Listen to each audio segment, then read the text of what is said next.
కూటమి పార్టీలో ఉన్న పార్టీలన్నీ అధినేతలు ఎంత సఖ్యతతో ఉన్నా, ఎంత మిత్రుల్లా ఉన్నా సరే, కింద స్థాయి నాయకులు, నేతలు గాని, కార్యకర్తలు గాని ఎవరైనా సరే, చిన్న చిన్న చికాకులు గాని, నియోజకవర్గ వారీగా చిన్న చిన్న కలహాలు గాని, ఇవన్నీ తరచూ జరుగుతూ వస్తున్నాయి.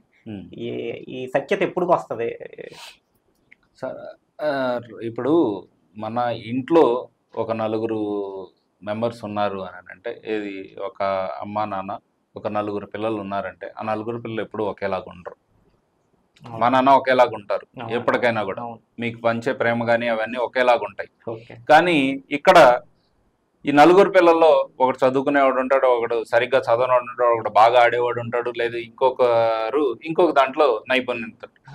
అలాంటి different set of mind sets ఉన్న ఇంత పెద్ద క్యాడర్ని, అంటే తెలుగుదేశం పార్టీకి 1 కోటి మంది క్యాడర్ ఉన్నారు, జనసేనకి ఒక 20 లక్షల మంది క్యాడర్ ఉన్నారు అనుకోండి, బీజేపీకి ఇంకొక 20 లక్షల మంది.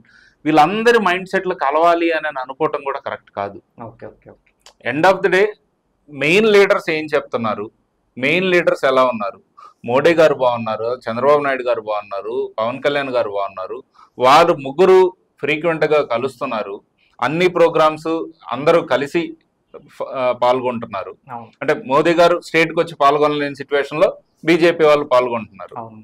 ఈ మెసేజ్ క్లియర్గా ఉన్నంత మటుకు క్యాడర్లో ఎటువంటి ప్రాబ్లం ఉండదండి. ఏదన్నా 1-2 నియోజకవర్గాల్లో ఏమన్నా ఒకరు అరే మా ఆధిపత్యమే నెక్కాలి అని కోరుకున్నా కూడా ఫైనల్గా everyone comes under a single rule, ఒకే రూల్ కిందకి రావాల్సిందే. క్రమశిక్షణ అనేది కూటమి పార్టీలు అన్నిట్లో ఒకేలాగా ఉంటుంది.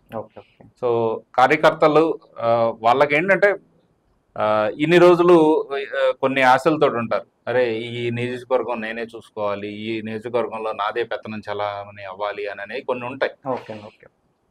ఆ నియోజకవర్గంలో 3-4 పార్టీలు ఉన్నప్పుడు 3-4 నాయకులు ఉంటారు, ఒకరి మీద ఒకరు కాంపిటీషన్ ఉంటుంది. ఆ కాంపిటీషన్లో కొన్ని ఇట్లాంటివి జరుగుతుంటాయి కానీ బట్ అందరూ ఒకటే.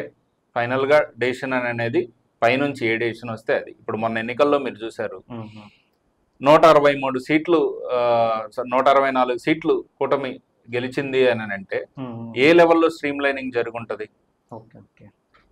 తెలుగుదేశం ఓట్లు, జనసేన ఓట్లు, బీజేపీ ఓట్లు ఎక్కడా చేలకుండా ఏ అభ్యర్థి నుంచుంటే ఆ అభ్యర్థికి గంపగుత్తగా పోయి ఓట్లు మొత్తం 3 పార్టీల ఓట్లు వెళ్ళి అక్కడ పడినాయి అని అంటే ఏ లెవెల్ అధినేతలు కావచ్చు, లేదు క్యాడర్కి ఉన్న రిలేషన్ ఎంత స్ట్రాంగ్గా ఉండాలి.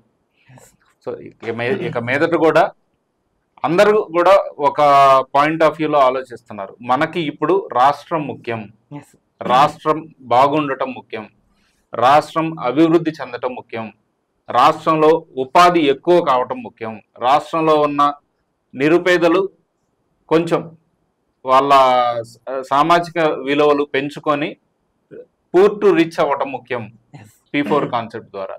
రాష్ట్రంలో యువత ఉద్యోగాలు తెచ్చుకొని అవసరమైతే వాళ్ళు సొంత కంపెనీలు పెట్టాలి అని అనుకోవటం ఇప్పుడు జరుగుతున్న ఆలోచన విధానం. సో ఇవి ఉన్నంత మటుకు ఏ క్యాడరు, ఏ పార్టీ ఎక్కడా కూడా డిస్టర్బెన్సెస్ ఉండవు, అన్నీ మంచిగానే జరుగుతాయి. ఓకే, థ్యాంక్స్ అండి వెంకట్ గారు. Thank you. ఎలాగని మా స్టూడియోకి వచ్చి మీ అనాలిసిస్ ఇచ్చినందుకు. ఇదండి శరత్ వెంకట్ గారితో ఇంటర్వ్యూ. మరిన్ని ఇంటర్వ్యూస్ కోసం ప్లీజ్ సబ్స్క్రైబ్ PM7 Politics.